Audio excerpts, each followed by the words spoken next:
જીઆઈડીસીનું હાલમાં જે દૂષિત પાણી આવે છે, જે કેમિકલ યુક્ત જેવું એકદમ ઝેરી પદાર્થો જેવું, જે ખેડૂત લોકોને પણ એટલું બધું નુકસાન થાય છે, તેમ વારંવાર ફુરસદમાં જે રહેઠાણ લોકો એને પણ એટલી બધી ખરાબ ગંદકીની વાસ આવે છે કે વાત નહીં પૂછે. અને ઘણી વખત રજૂઆત કરવા આવી છે, જીપીસીપી સાહેબને નોટિસ પણ આપી છે, તો પણ એનું કોઈ નિરાકરણ આવ્યું નથી.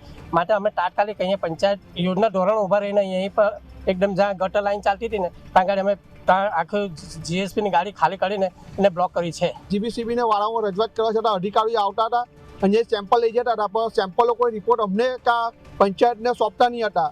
અમે વારંવાર રજૂઆત કરવા છતાં એ લોકો પાણી બંધ ના કરાવી શક્યા. એટલે આજે અમે પંચાયત સભ્યો, પંચાયતના તલાટી કમ મંત્રીશ્રી, સરપંચશ્રીને હાજર રહીને આજે અમે જીપીસીબીનું પાણી બંધ કરાવ્યું છે, એ કેમિકલયુક્ત પાણી બંધ કરાવ્યું છે. એના માટે કારણ કે અમારા ગામમાં રોગચાળો બહુ ફાટી નીકળેલો હતો, લોકો બહુ માંદા પડતા હતા, શરદી ખાંસી, કેન્સરના પણ પ્રમાણ વધ્યા હતા.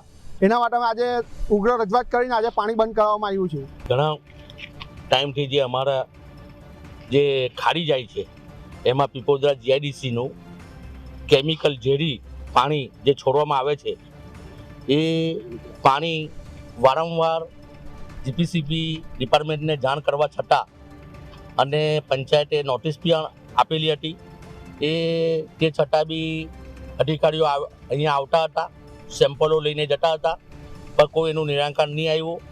ગામજનોએ ઉગ્ર બની અને પંચાયતના ઉપર આવી રજૂઆત કરી. આજે પંચાયત દ્વારા એક જીએસબીની ગાડી બોલાવી સ્થળ પર જઈને તાત્કાલિક જે પાણી અમારા ગામમાં આવે છે એ અમે ગામજનો હાથે બંધ કરી દેવામાં આવી છે.